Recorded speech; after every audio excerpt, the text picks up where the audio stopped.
Hi, welcome to day 3 marketing show. As you see, as usual, we have guests today, and let me. Episode 35. Yeah, it's 35 finally, and just want to give a quick shout out to everybody out there. Just stay safe, right? Because Malaysia cases went up to like 6,000, crazy, never happened before. So yeah, whatever it is, stay safe and stay home.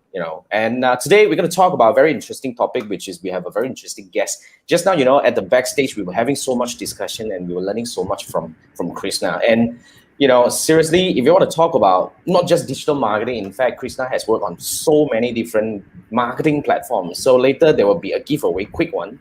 So when it comes to the time, then we will pull out that question and see whether anyone who gets the answer right will get to spend an hour with Krishna. And basically, today we're going to talk about custom acquisition, which is a very important thing. So basically, if you have any questions regarding customer acquisition via digital marketing platforms and all that, please feel free to post your questions in the comment section. And later on, we're going to have Krishna coming up. And if you're watching this, right, say hi. Chiwai is the first one. Yo, what's up, Chiwai? You ready to win something? Another 1 hour session with Krishna? Because, yeah, finally, right? Okay, just for you, Chiwai.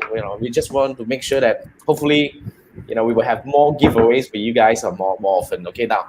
Okay, so today we have Krishna. Krishna is a very special guest that has wear a lot of hats and he's really crazy, experienced in a lot of things. But I don't want to take this limelight because he is actually Manfred's guest. So Manfred, do us an honor to please share with us, please introduce our guest today before we bring him up. Manfred. Krishna actually helps in my project, and he's the go-to person if you have anything in doubt. I'm very grateful for him to appear in our show today to share his valuable knowledge. He's really an all-rounder, one of the rare people that almost you ask anything about digital marketing, he can actually give you a lot of advice. That's a very serious compliment coming from Manfred. Marketing automation, mobile app install, e-commerce, even especially Facebook also, UAC, universal ad campaign, app store search ads, and many things. So basically, I finally managed to get him. And one interesting thing is his background and mine is quite similar, but of course he has more variety than me.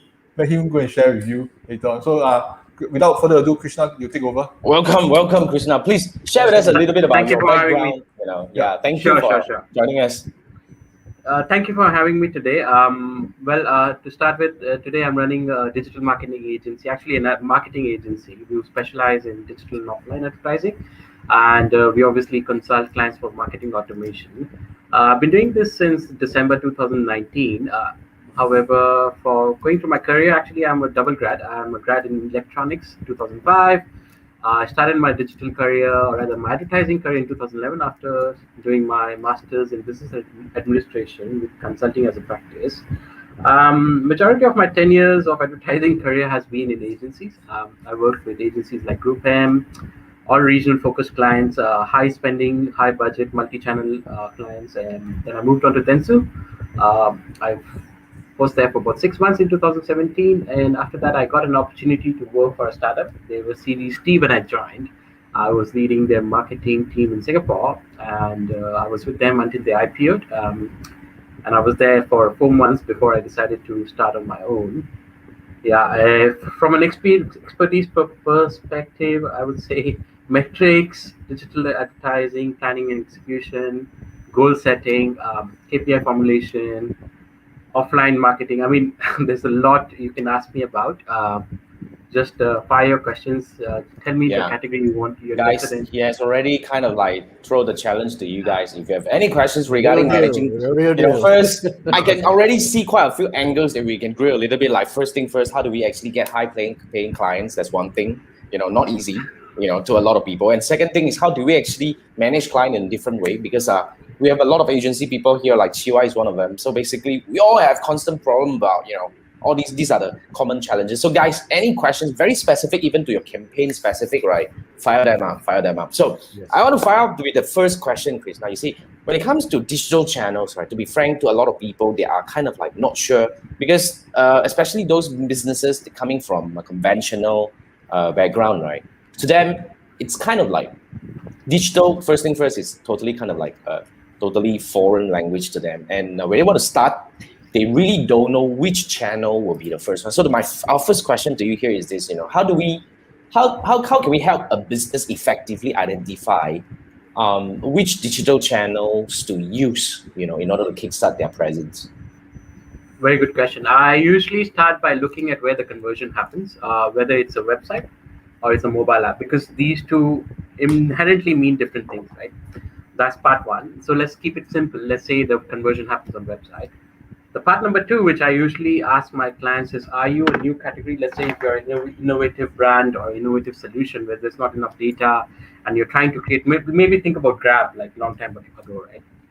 So if you're a new category, it's really hard.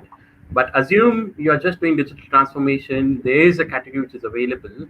I would say the first place I go for is usually search, without a shadow of doubt. That's your first channel to go to. It's very simple. No matter which country you look at when it comes to media index, you can look at reports from eMarketers and Statista. Search is the number one behavior when people want to discover a new solution or they have a need, followed by every other channel, right? And search is also unique because it's a pull-based marketing, meaning the customer is telling you, hey, I have a need, right? So you can show your ad depending on the right keyword and take them to your site, and hopefully there's a conversion. So that's your first channel. That's your answer to which is the first channel. Okay, so when it comes to the channels, sorry, please go on. No, I actually know what's your second question. There are certain cases where SEM will not work, for sure. So let's take an example of, so I'm working for a guy who sells automated laundry, by the way. Now, automated laundry, all right. Right. So remember how in Singapore, we use poles to hang our clothes. So automated laundry is relatively new, right? So a lot of people still don't know about automated laundry, so they don't really type for it. They are still typing keywords like, where can I buy a bamboo pole, or how to dry my clothes when it's raining, for example, right? So in a way, SEM doesn't work so much. So that's where you add on extra channels. So when you think about adding on extra channels, there's two which is easily available to every other brand without fail. You have Google Display Network and you have Facebook. So I kind of consider Facebook and Google Display Network kind of equivalent, except that Facebook obviously has social elements to it. You can react, you can comment, you can have direct messages come in, which is not possible in Google Display Network. However, if you have an ad which is a video, you can use YouTube advertising. It works brilliantly. And in YouTube, you have ad sequencing campaign facility, meaning you can show message 1 followed by message 2 followed by message 3 only if the customer engages with them. Now, if you wanted to do the same thing on Facebook, it's not available to most advertisers. It's only available to advertisers who have a reach and frequency. So when you try to create a campaign, you have two types of campaigns you can create: an auction-based, and the other one is reach and frequency. It's a special drop-down. If you have a reach and frequency option available to you, then you can do ad sequencing, and that's only available for a reach and frequency campaign, not for a conversion campaign. So I would say these are the two places you go for. Of course, if you're B2B, LinkedIn is your go-to place. Of course, if you're looking for intellectual kind of audiences, you might want to try Twitter. That's a great place to find developers or people who are more intellectually bent about sharing stuff. So Twitter is great. Again, I haven't tried for all categories, but for developer, it works brilliantly. I just want to quickly, bring up a kind of like a discussion, and it happens to a lot of businesses right now. Because to be frank, having one channel is not enough, but probably because you see, I want to actually look at the behavior. You see, like let's say, for example, when I look for some business, I would actually have, before I decide to buy, yes, I found you on Google, and then I decided that, okay, you looks pretty cool, and I probably will go to your Facebook and check out whether this guy is for real or not. So it's like, we always believe that in a way, right, you need to have a combination of platforms. So if somebody who is really new, it's based on what you were discussing just now, Facebook and Google will be a good one to start. And what about LinkedIn or Instagram or maybe even YouTube? So how should we play with all this? Yeah. So when I say Facebook, apologies, when I say Facebook, I automatically include Instagram because they essentially use the same platform to just choose a placement. So the only difference between Facebook and Instagram is just the placement, and you can control it from the same interface. So when I say Facebook, please kindly take it as an extension of both. Now, to your question, usually, yes, people discover by search. However, they might look for social proof on Facebook, but I haven't found that to be true all the time. When I say I haven't found it to be true, let me explain a little bit more. So let's look at the algorithms. Let's look at the algorithm on Google. Let's look at the algorithm on Facebook. What these algorithms essentially do for you, especially when you're doing a conversion-focused campaign, they're looking for elements which kind of guarantee them that there's a conversion going to happen, because the algorithm needs to make money at the end of the day, right? It doesn't just need to serve the purpose of the customer, it also needs to make a sale for you, right? So consider this laundry example, right? When it comes to Facebook, as I mentioned, this is a new category. Maybe you have like 6 brands in Singapore selling automated laundry, just as an example, right? Google actually has much more data compared to Facebook when it comes to conversion. So Google is far more capable to actually find you a buying client as compared to Facebook for the same dollar, to be honest. Why? Again, this is very simple, because ultimately, as I mentioned, the first behavior people exhibit is search behavior. And almost every e-commerce store relies on their website, meaning they're almost always running a Google or a Shopify pixel on it. So Facebook doesn't really have as much information as Google does. So this is where I really believe that you must do SEM, and I have tested it on data. Once you hit up, so I don't know if you know about the response saturation. So it looks like a half moon curve. So as you start investing more money into a channel, what would happen is an incrementally large amount of money does not give you enough returns. So at that particular point, you have to ultimately start doing Facebook or other channels anyways.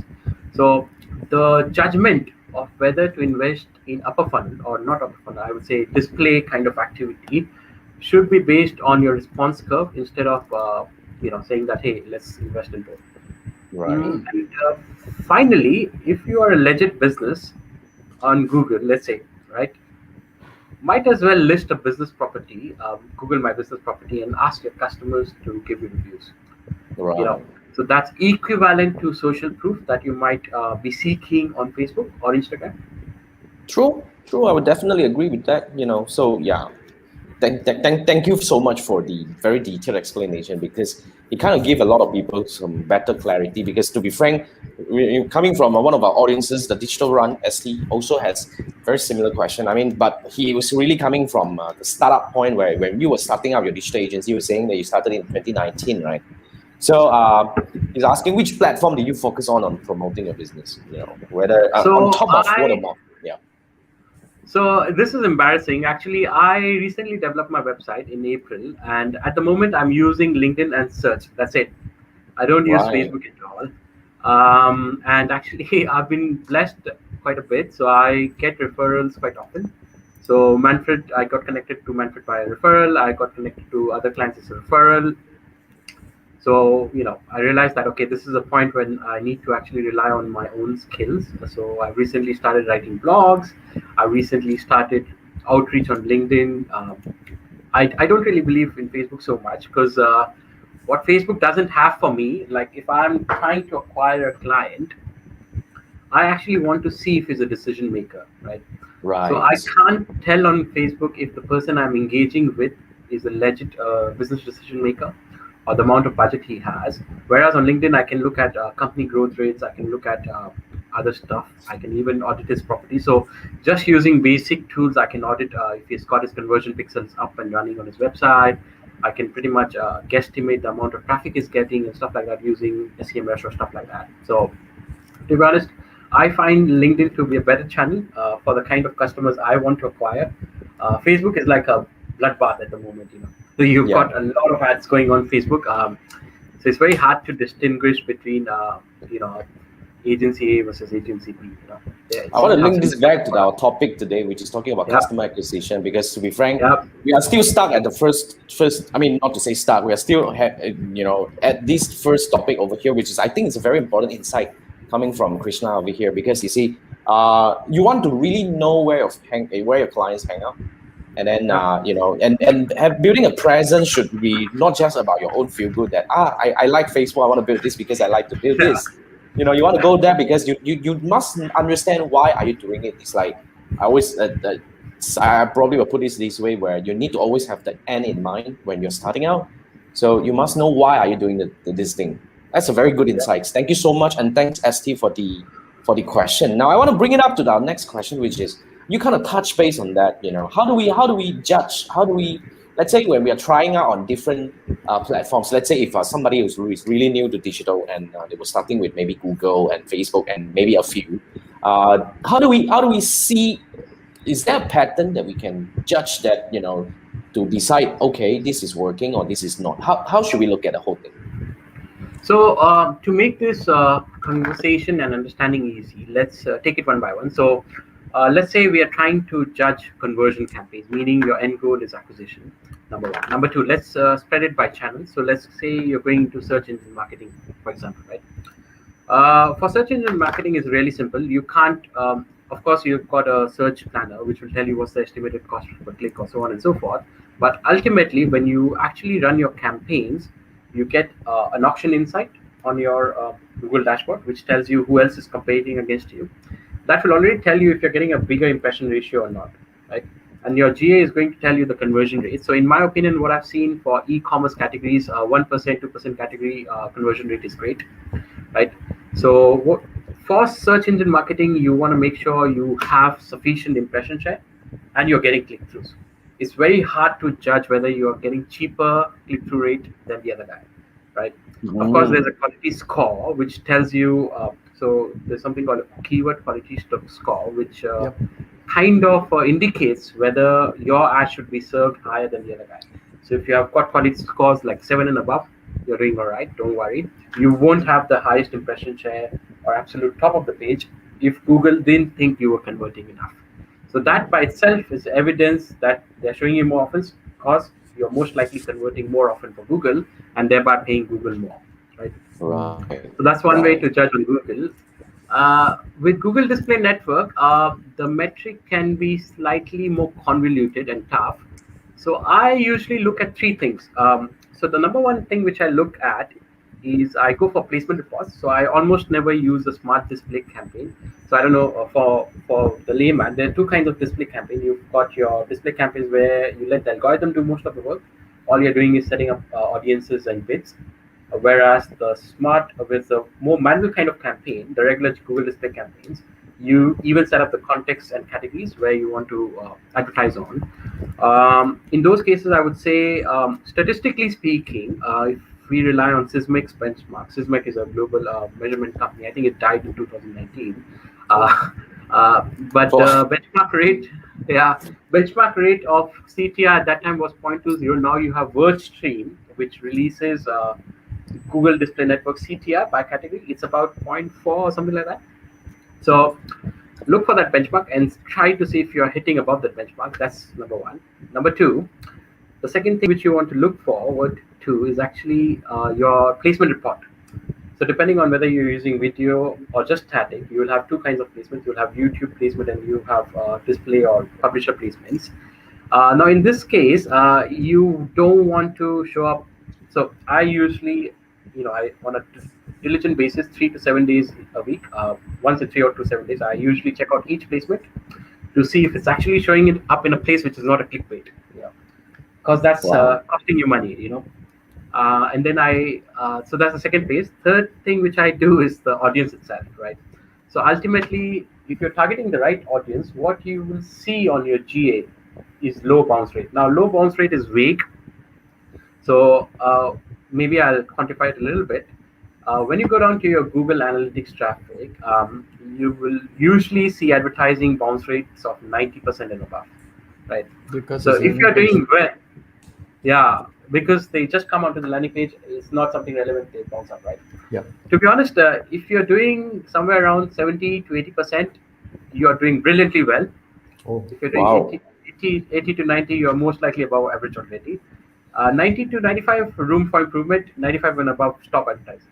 Right? So, you see, this is really something that a lot of people are actually dying to hear, because to be frank, whenever people are running ads on Facebook or whatever, YouTube or Google and all that, right? The most often, I teach Facebook ads. So the questions that I get often is really like, how should I judge? How should I know whether I'm doing cool or not? So I think Krishna gave a very very useful and powerful so-called explanation just now, whereby yes, there are industrial benchmarks, but I think what I believe is this: somehow I think you have to just have to get started. You have to start throwing money. Of course, I'm not asking you to pour the whole thing to the whole whatever before but the pattern only emerge when you start running ads. All right, that's what we believe in. Now, okay, I just want to quickly bring it up a little bit about our giveaway today, because let's put it this way: if you are watching this, even if you're watching the replay, okay, up to now, you should put in your questions right now. So basically, everybody would have one chance. I want you to quickly give a guess on, as you can already like hear from this guy. It sounds like, wow. Tell me which platform you never touch your hand on. Lay your hands on.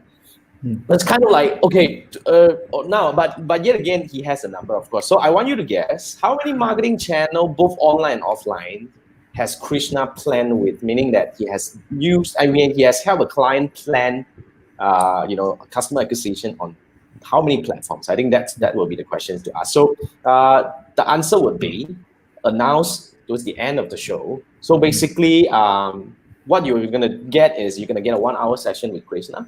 So that's a very useful one, because basically you get to ask a lot of questions. You can bring up your campaign and say that, hey, how am I doing? You can even ask and say, hey, what should I do?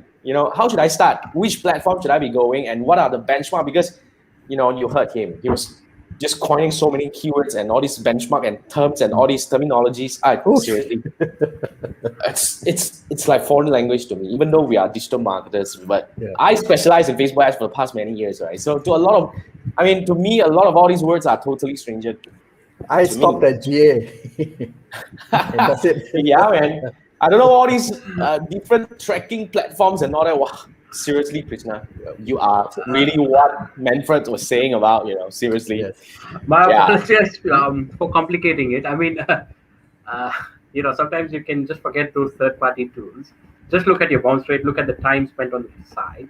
Yeah. Of course, you wouldn't be asking me this question if conversions were happening, You're asking me this question because maybe the conversions aren't happening anymore. Yeah. Judge even before you have data. Which is most of the case, most of the time. Most of the case, but when they are not spent, let's say, for example, if it's not converting, but I don't know what's wrong. You see, to a lot of people, this is one of the biggest pain, because you see, definitely you will know whether there is a result or not, but you want to find out what can you do to move on, right? So that's kind of like the struggle a lot of people are facing. Guys, so remember, sorry.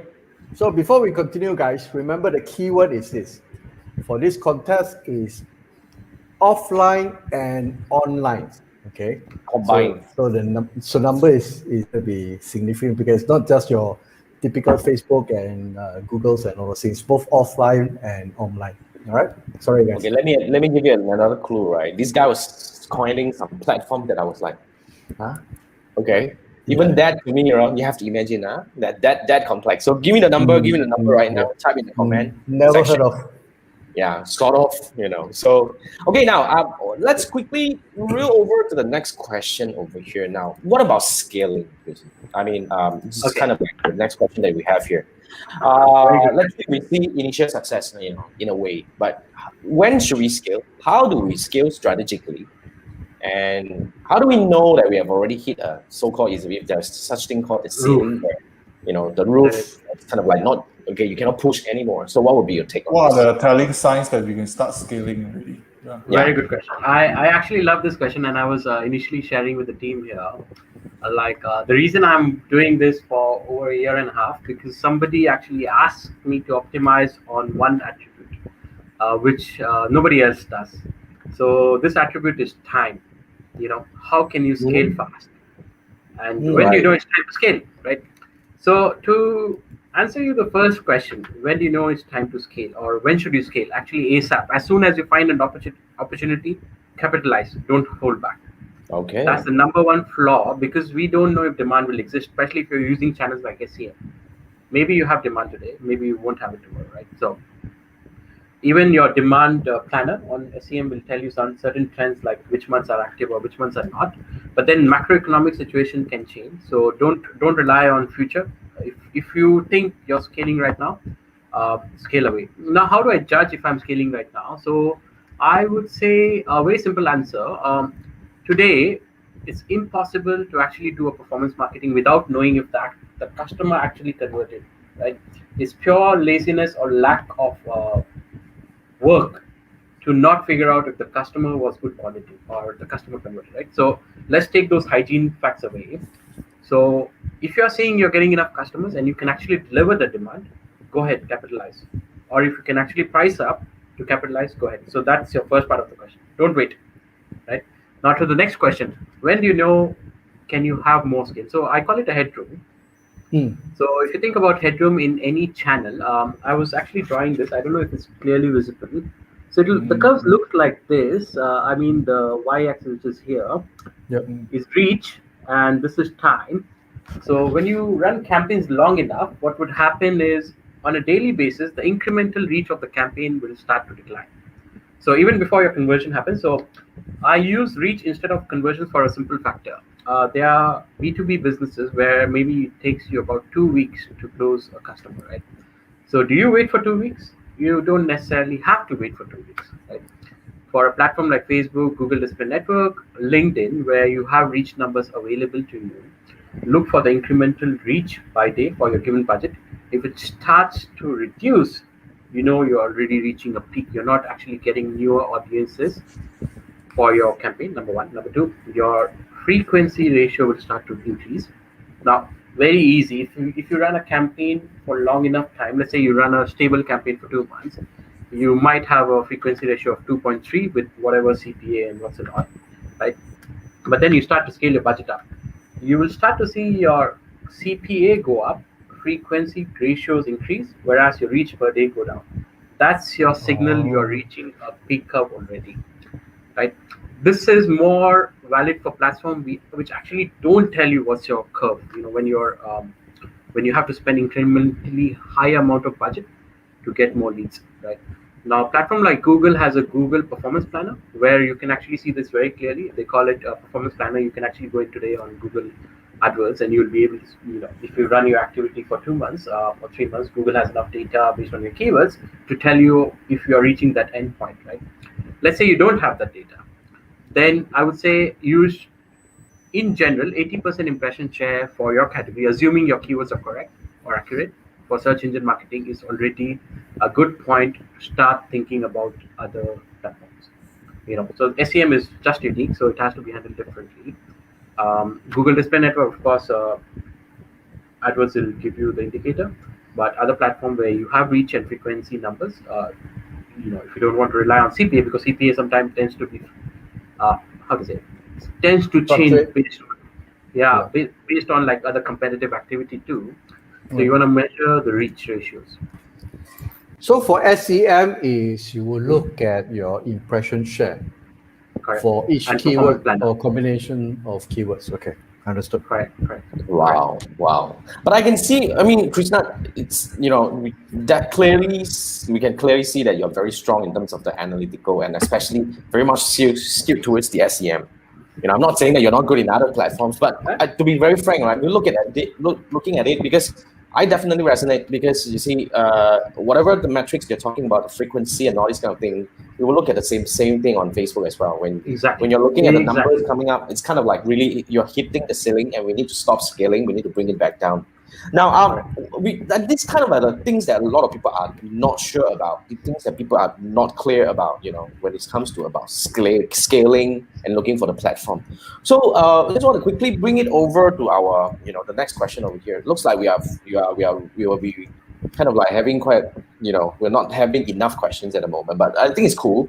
Basically, what we can do is I think we have a lot more questions coming in my head right now. But before that, let's finish whatever in mind. So now, I think you will bring back to, really, I want to bring back to the scenario where people are starting out. Now, of course, if you're talking about starting out right now, it's a bit too late. It's like a third wave in Malaysia right now. So if you still haven't started changing a direction or looking into turning online, I think you're really, really late. But Yeah, having said that, there are still people who's looking at that. Okay, finally I've decided, this is already like a year now, I want to go online. Now, share with us, Krishna, what are the mistakes that to avoid for these people? Well, several. There are always several mistakes. The biggest mistake, and I think we spoke about it, sometimes people don't set goals on GA, so they rely totally on the conversion metrics that look at Facebook or Google or whatsoever. I think that's your number one mistake. Rely on your GA metrics instead of your platform metrics. Number one. Number two. You mean you should every rely on plat- GA instead of platform? Or Correct. yeah, That's right. okay. That's right.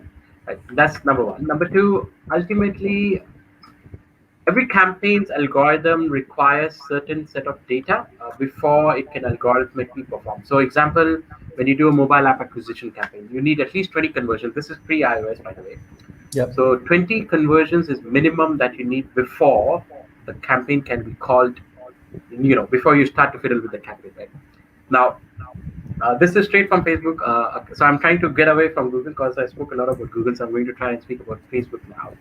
So I have had access with Facebook advertising managers. So usually what they suggest is when you first start your campaigns, start with 3 creatives, 2 ad sets, and enough budget to cover for 50 conversions in a 14-day period. So anything outside of it is a mistake, right? That's number one. That's on Facebook. And then on Facebook, I would also say don't be afraid to try cost control strategies. That's another mistake which I see. People always go for lowest cost. I would say rather, if you are not sure of how much you want to pay for a customer, have an estimated cost in your head. So let's say a customer pays you $100 and you are willing to spend $90 to get this one customer. Given that you don't spend any other money to service him, try with $90 in case you're not able to acquire customers. So they don't test enough. That's another mistake which they make quite often. And then I found like sometimes most of the campaigns run on auto mode. Like they're not looking at their data diligently every week or 2 weeks, right? So that's another mistake which I think you should prevent. It's not a mistake; it's rather a lack of diligence.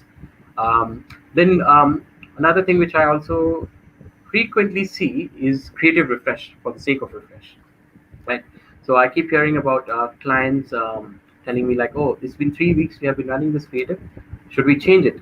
Actually, there's a way to measure it. Try to look for creative fatigue and creative half-life. Again, I won't talk about it. It's a number, or there's enough insight available on the internet. Basically, you're trying to look at the drop in response rates. That's when you know like this creative needs to be changed. Before that, don't invest. That's another, you're spending too much money on creative but not enough on your campaigns. Then you have mix of budget. So sometimes, let's say if a client has $1,000 budget, they will spend more than 50% of it in production, but just 30 or 40% in distribution or amplification of the content or creative. I think that's another mistake which should be avoided. So statistically speaking, your mix should be about 30-70 or 40-60. It shouldn't be like creative or content takes more. So that's another mistake I see. Then there's a lot of other smaller mistakes I have seen, but I'm just These telling are you all what. good, seriously. Thank you so much, Krishna. Because another thing that I wanted to quickly, Manfred, was that? No, sorry, I just want to interrupt a bit. The cost cap thing, say example, you are willing to spend $100. Based on my experience itself, a lot of time, you will never reach $100. You always underspend. It always without fail underspend. The budget you set for it, you always underspend. So, say example, if you know you are willing to spend $100 to get a customer, and you always underspend, do I really go and tune it up, make it maybe $200 so that you will even spend more? You're talking about Facebook, right? Yeah, Facebook, yes. Yeah. So almost every platform has a cost cap in certain different names or variations. Right. So ultimately, you have many variables to choose from. There's a creative variable, there's a line item or target audience variable. So maybe you want to try different audiences. And there's a structured element to it, meaning let's say if you're using $100 for the entire campaign, perhaps you want to try a reach and frequency campaign layered with a conversion campaign. So your audience is not necessarily cold. So there's various elements you can try. I don't think your only option is to just go above $100. That's not necessarily the only strategy. This discussion is extremely contextual. So look at your data again, look at your target audience, look at each and every aspect. If you are tightly controlling your audience definition, maybe the CPM is too high. So the algorithm judges that they are not going to make a profit, they are not going to deliver your ads at all. Yeah, I mean, I just want to quickly touch a little bit because Christopher was just sharing with me about his recent experiment. Christopher, the guy with the Shopify guy, the guy crazy experimenter, the guy. So he recently experimented two ad sets running, one on bid cap, the other one on cost cap. He said cost cap seems to be able to give him a more stable one, but ultimately, what we understand the cost cap and bid cap is, bid cap is for you to really scale when you're having underspending issue, like what Manfred was saying. Then you can use that to push. And our usual practice is you can push it out to double, no problem, because it doesn't mean that you're going to spend that much anyway. You're just sending an indicator. There's no direct relationship with cost. Correct. It doesn't, because at the end of the day, it's still the CPM, it's still the market demand and supply mechanism that is deciding. But you're just sending a signal hoping that you'll be, you're a bit higher. It's about the bidding part. But cost cap recently, according to the book, cost cap is something that you should use when you want a more predictable result. I think yes. I think yeah. Seriously, Christopher just sharing with me, he said cost cap does give him a very good cost per acquisition result. So yeah, something if you already know, I think this is really something for those seasoned or somebody who have been doing this for a while, that you know that okay, your cost per sign up is about this, then I don't want to go further than that, and you can try going for cost cap. But I want to quickly touch base about the first mistake that Krishna was mentioning just now, right? Yes, totally agree, because recently we know this iOS 14.5 issue, and the whole world was kind of like go rah-rah about it. Why? Because wow, I lost this, I don't get this and all this, To be frank, like what Krishna was saying, you probably have problem because you're not setting up your GA part. The goals on your Google Analytics.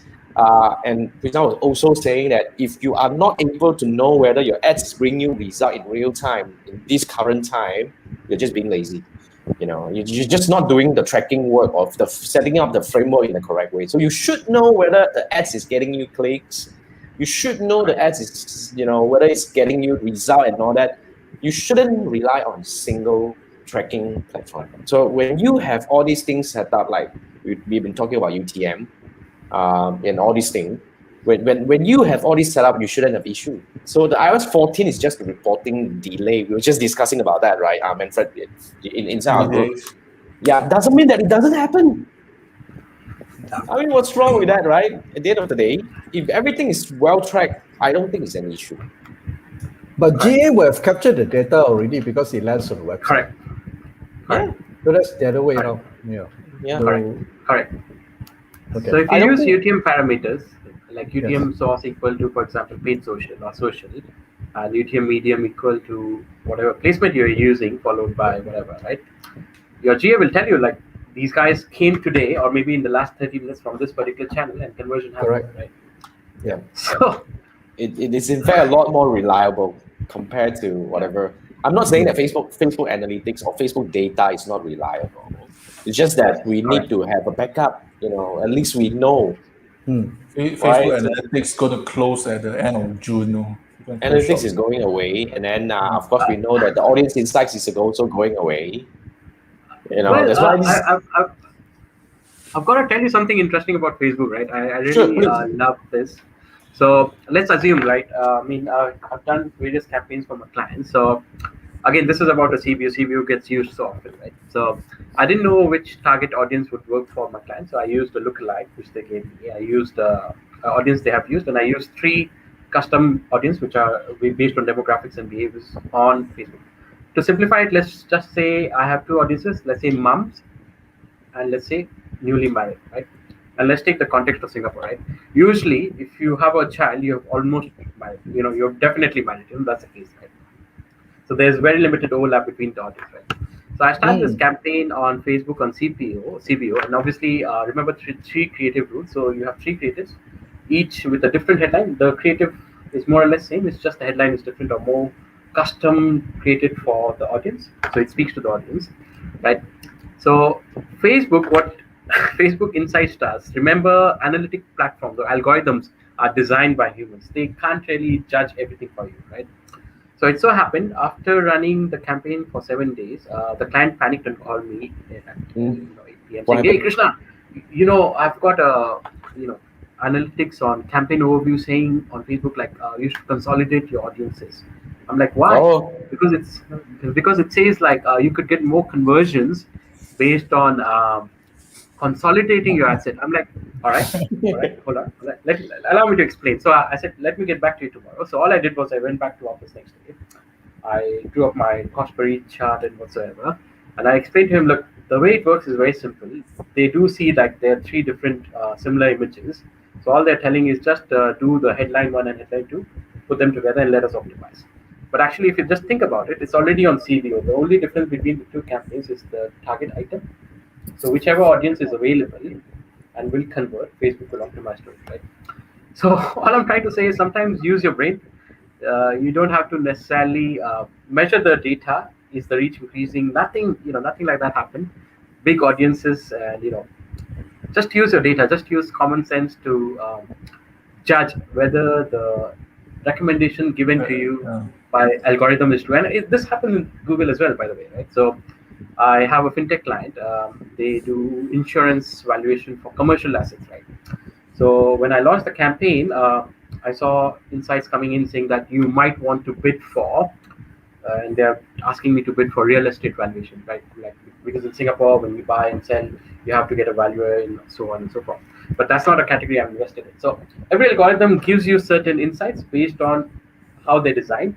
Ultimately, you have to use your own brain and judge if it is true or not. And then implement it. Don't follow it blindly. It doesn't work. I totally and agree. Don't panic. Exactly the thing. But seriously, because I cannot blame all these advertisers. I cannot blame them because they're putting the money in, so they can always feel the pain when it's not working. Then they'll be like, okay, something is not right. I need to do something about it. And especially when it's coming from Facebook, they receive an email, right, or notification on Facebook and all that saying that you have this, you need to do that. I don't know whether should I blame Facebook or not. They're trying to give us some data. Yeah, we can't blame them because, like for example, one of the most frequently asked questions that I get, learning limited. You know that thing. Oh my God! I was like, the learning limited thing. I mean, it really scares people. To be frank, it really scares people. Good. But I understand that they are trying to help because they're trying to give you some heads up that look, then this thing. But I totally agree with Krishna. Sometimes, as long as, sorry. I was going to say, like, I have a client which scaled 10 times in the last year that I've been serving him. And he has been operating Facebook. I've been doing Facebook for him for 6 months, last 6 months, because we were initially Google and GTM. You won't believe me, I've never had an ad set which has learned. All the ad sets are learning limited. Yet we get leads from Facebook and they close. Yes, I've seen that. Totally agree. I think that's the most important thing. As long as your ad is giving you result, is performing and getting you whatever sales or leads or conversions and all that, right? As long as it's doing fine, I mean, leave it alone. Leave it alone. Just keep it there. Don't panic. Totally agree with Krishna because these are just some whatever algorithm triggered kind of like notification and whatnot just to confuse you. But it gets more now, it actually gets more complicated right now. Things are like, for example, recently we have a lot of creative fatigue issues coming up in our campaigns because I have a client that spends about close to 200,000 a month. Usually within weeks and within days, they might hit into creative fatigue. But I want to touch base about CBO. Sorry, I want to skew a little bit to the Facebook ad side already. CBO, I have been seeing some really like mixed result with CBO right now. But what makes you use CBO?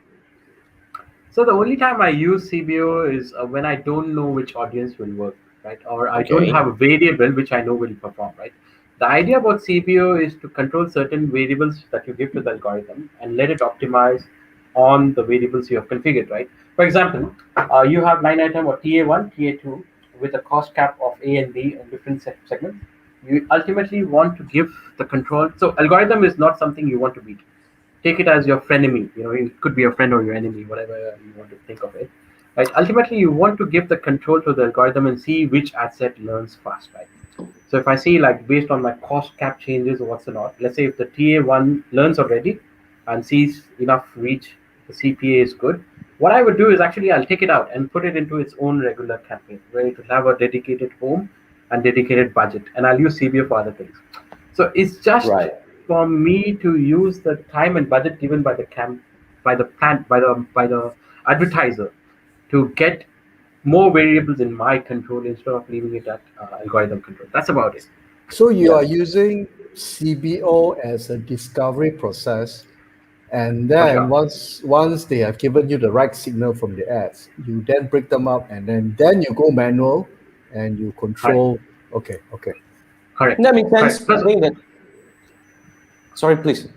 You saying? Because ultimately we have very limited tools to figure out what's the size of the algorithm, what's the size of the audience, what's the conversion ratios for the category. These kind of information is not available, so we have to figure out a way to discover stuff fast, for the given budget and time. I can't wait forever.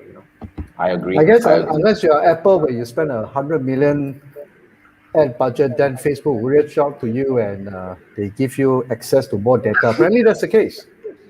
It is Not true. necessarily, but it might happen. It might happen. I would say. It does. They do. Actually, Yeah. it does happen. It does happen. Yes. So I have a Facebook account manager on one client at the moment, and during my time in Dentsu, I still have that chart with me. I used to operate on a client that was spending $10,000 per day on Facebook. Hmm. So Facebook allocates you a regular account manager who will actually talk to you. They will even deliver some free products for you. So it does happen. Andrew is totally accurate. Yep. Okay, we have an interesting question. I mean, this is not a question, Okay. it's a statement coming from the audience, coming from Sri. He's saying learning limited won't let ads move. Instead of leads to high cost.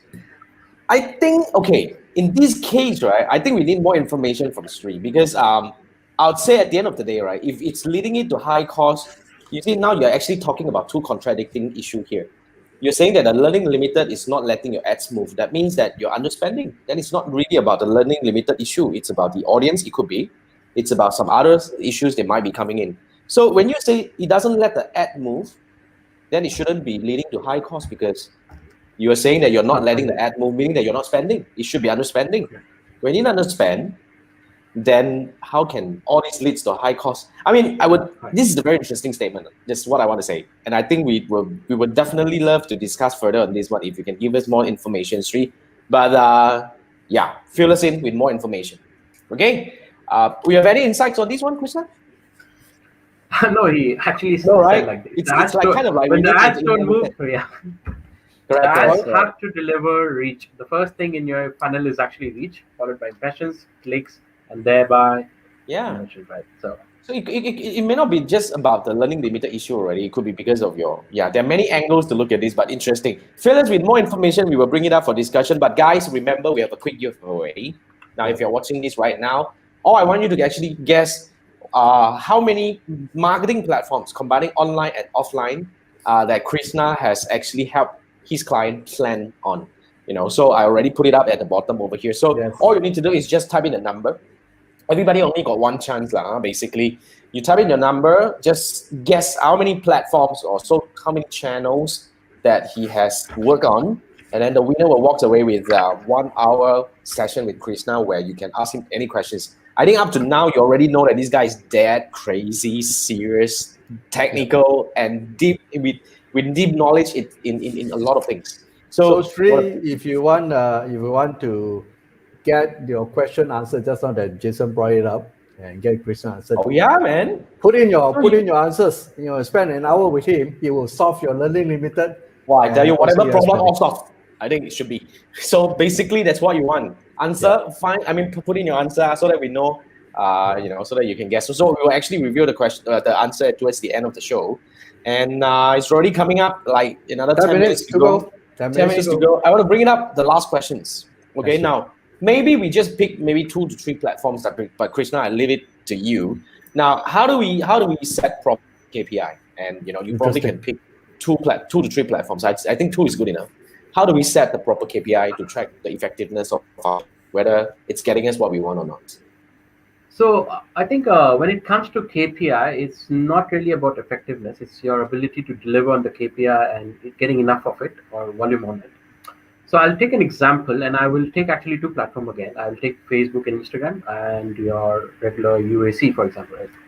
So the story goes as such. So we were doing a UAC app campaign, and the goal was to get a registered customer, meaning an install doesn't count. We were sending back codes from registration. What had happened is we had ran this particular setup on both Google and Facebook for about 3 months, and we were seeing a increase in the cost per acquisition on a daily basis. Right now, the idea basically what's happening is the client's only running performance marketing for them. There's not enough brand cover. So what's happening is basically your pool from which you can take the users is depleting faster than you're fulfilling it, right? So the algorithms cannot deliver at a lower cost, right? So at this moment in time, we had to do something to take this limited budget of and want to scale, right? And branding as an activity was, again, this was a Japanese client, and they were not, interested to do Japanese branding as an activity. So what I did was I actually asked them about the demographic and psychographic information of the customers they have, right? So what I mean by that is this is a new platform, new product. They used to get about 300 registrations per day. I have a chart and I have the data. They were spending about won't tell the number, but they were spending a decent amount of budget per day. Now, how do I scale on it, right? I actually took the demographic information, I took the psychographic information, and I found the most like-to-like definitions available on Facebook and Instagram. And instead of targeting cost per registration, I actually started targeting cost per install. Now, before I started doing cost per install, what I did is we used to have AppsFlyer, which used to monitor conversion ratios between install and registration for each of the advertising line items. So we knew, like on Facebook, 35% were installs were converting to registration. So we knew that information, right? So in essence, if I'm able to get exactly the same number of installs with a cost per install campaign with a 35% assumed benchmark of conversion from install to conversion, I should do a better. I should be able to increase the optimization of that, the cost efficiency of my campaign. Now, why do I say that? Cost per registration is a harder activity to do for the algorithm, whereas a CPR is a better activity to do. Of course, I'm not giving it a blanket like find CPA among anyone. I'm telling it which audiences to target. So I'll give you the numbers. It took me about 3 weeks, but at the end of 3.5 weeks, this was a multi-$1,000 campaign per day. I ended up getting about 400 registrations per day for the same account. So what I'm trying to tell you here is very simple. Ultimately, what the algorithm does for you, or rather is supposed to do, is if a person is willing to convert for your business today, it's supposed to find that person for you, right? Right, and you don't necessarily need a target audience for it, right? But if you know your customer accurately and you target them, sometimes even for a cost per reach kind of campaign, it works. It's just about knowing your target audience well enough, So when it comes to proper KPI, start with the most important KPI. If it doesn't work, try to go a little bit above in the funnel, but don't start with those impression or traffic kind of campaigns. Slowly and steadily try and test it out. It always works. Yeah. That's a very interesting insight. I would definitely agree with that. But to be frank, it all also have to come back, to your campaign and see at the end of the day, because Krishna was using a UAC or what, the cost per registration or cost per install kind of this campaign, one was right? an example for Facebook and Instagram. Right? So the 304, yeah.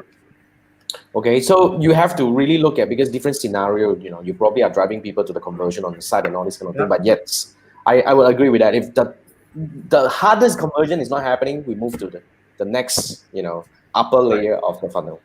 Okay, now Sri came back though. Sri came back though. So let's bring this out. I think this is a very interesting discussion. So Sri was saying, okay, so his learning limited doesn't allow the ads to move. Okay. And then okay, so what's the ideal number? Ideal. Okay. Okay, I think it's a two things. So first thing first, maybe we come to this. Krishna, what is your take? So when it comes to ideal, again, new business versus old business, if you have enough seed audience, you start with a lookalike, that's your one. and you create another one which is converters. So lookalike of converters, lookalike of leads is the perfect audience to start with if you already have some data. But if you don't have that enough data, what you do is whatever conversions you have got in the past, try to just interview your customers and figure out what they do online. It could be on a survey. You could just talk to them and you can figure out what kind of properties they search, what kind of things they view. You can get the demographic information from them. It's really easy. I would start with 3 actually, and I'll use CBO to discover. So I would say 2 to 3 line items or target items on Facebook is enough. And as for which one is working or which one is not working, let CBO help you out over there. You don't have to manually control the spending per day on each asset. At the end of 2 or 3 weeks or whenever, you will what you should see actually. Let me explain what happens when you do a CBO. And let's say Facebook is not efficiently able to find enough audience for 1 to 3. What you'll see is maybe the one which keep on delivering, the Facebook will keep on delivering on that asset, but at a certain point, the cost will be higher for that asset. So assets 2 will start delivering. So that's your best. So when I say 2, I don't mean 2 in sequence. I mean, let's say A and C. The second one, then whichever the random number, right? And then maybe make it as a car asset. It will be easier to understand. BMW, Mercedes, Audi asset. Yeah, exactly. So first one, which is easiest to deliver, will start to deliver, and once it reaches a cost cap or a place where algorithm doesn't make enough money, the second best audience will start delivering.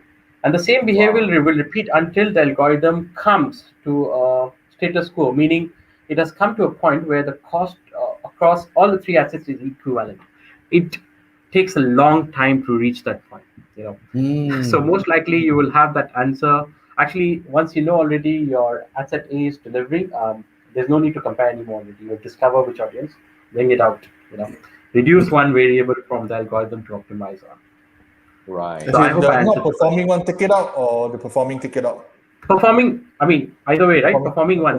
Rely on the performing one, because the non-performing one is based on not delivering of ads. So it's not really a failure. It's basically nothing has happened. So how do you know it's failed or not? Right? So your performing one, you take it out lah. The performing one. Take it out, operate on it, and let the CBO work on the others. Yeah, Krishna one mentioned what he mentioned is actually he actually have a 3 weeks duration. A lot of people that I know 2-3 days. In fact, I myself also make this mistake. So when you do this kind of testing, give sufficient timing. That's very important. I can do a statistical for you. So the way to do it, not on a day perspective, should be on a statistics perspective actually. If let's say you know the cost per acquisition for your campaigns, and let's say you have 3 line items, and assume the cost per acquisition for 3 target items is same, you should at least allocate 3 into 50 into cost of acquisition as your budget to the campaign. So if let's say it's $10 per acquisition across all the 3 assets, that's $30 already. Yep. 30 into 50, $1,500. So that's the number you should allocate at least to the campaign. And then let it run. See how much it is spending on a daily basis. If you don't have time, you might want to increase. If you put a cap in, you might want to increase, or you might want to reduce one variable away. So you just have 2 variables to optimize on. That's the CBO, way to. Yeah. So CBO is also contingent of you need to have sufficient or so-called slightly above budget in order to get it working. Correct. And I forgot to mention a point. I usually almost never use a lifetime budget campaign. Never use a daily budget campaign. I'm sorry, my bad. Yeah. So I almost always use a lifetime budget campaign. Wow. Yeah, Krishna, one more thing. Just now what you mentioned is you are suggesting for 3 assets, how much budget for $10 acquisition? How much again? So at least 50 acquisitions per asset. Yeah, correct. 50. So that the campaign your daily itself roughly will be how much again? Sorry, I didn't catch the number. I usually do 10, but most clients are comfortable with 2 or 3 times that acquisition. So. Okay, can. Because it doesn't deliver 10 times. 10 times, because you are supposed to monitor it on a daily or twice a day basis anyways, right? So if you see it's delivering 10 times, it's spending entire budget, it's a no-brainer. Take it out from the campaign. It's going to deliver. It's working. Okay, understood. Right. I think these are all very interesting insights. good learning from Krishna over here. Now I think it's about time that we need to actually quickly do our website of the week. So give us a bit of time, Krishna. Hang in there before you announce your winner, because we have a couple of people who already submitted their answer, so we will do the thing. But before that, because it's our normal thing to do, our friend here, Manfred, is going to bring up one website of the week. One more minute to enter your numbers and win an hour with Krishna. Yeah, you can still enter your number, as in like how many online or offline marketing platforms that Krishna planned with. So basically we're gonna announce the winner in a bit. But Manfred, Manfred, okay, over to you. Okay, so that's quick bot. Okay, what's that? Okay, this is a paraphrasing tool. Sometimes you have certain articles. I use quite a lot, but I come across this one which I kind of like it. So say example, we try a sample text. We put what you want to change this session. Then you can adjust the degree. See, less changes is more accurate. There are more changes. Of course, the ultimate one you have to pay lah. So then you will just change, paraphrase thing. Okay. So there's even tools here. You can change accordingly. You see. Wow. All right. Oh, this is great for copywriting, man. Yeah, this is cool, man. Yeah. So a lot of things you can copy the sentence and so forth. So you can see here, vocabulary enhancement, find the right synonyms, then plug into writing tools that you already use, trusted by many people. Okay, Jason, if you don't mind, help me to put this one inside both YouTube and Facebook. It's already there. I haven't tried some other stuff like the summarizer. This one you can try out. I haven't tried it before. So it's quite a powerful tool. Okay. Yeah, even I haven't do premium yet, no. So I found this very interesting. I think I'll actually quickly test it out later on. Yeah, I think this is useful. Thanks, Manfred. Now, now, Krishna, over to you. How many marketing platforms that you have planned with? Please give us the answer. We have a few over here. So the exact answer is 11 actually. 11. Okay, it's 13, but two have got obsolete or not necessarily relevant anymore. So I don't know if you guys remember freestanding insert in Malaysia. It's very common. Wow. Okay. I don't use it. I mean, you don't have it anymore. I don't know. I don't think it's utilized anymore. Stopped subscribing newspaper for like 3 years, so. Yeah. So it's not really relevant so much. So 13 is the real answer, but yeah. I'll go. What's the other one aside from insert? The other one that so-called died. Direct mailer. So direct mail used to be often planned. We don't use now you've got SyncPost. You can just send letters to SyncPost, or you can hire some guy to actually go and put stuff into letterboxes. So it's no more a planning activity. It's so easy to do. You can do it without planning. It's still the same cost. If you plan it, it's more costly. So.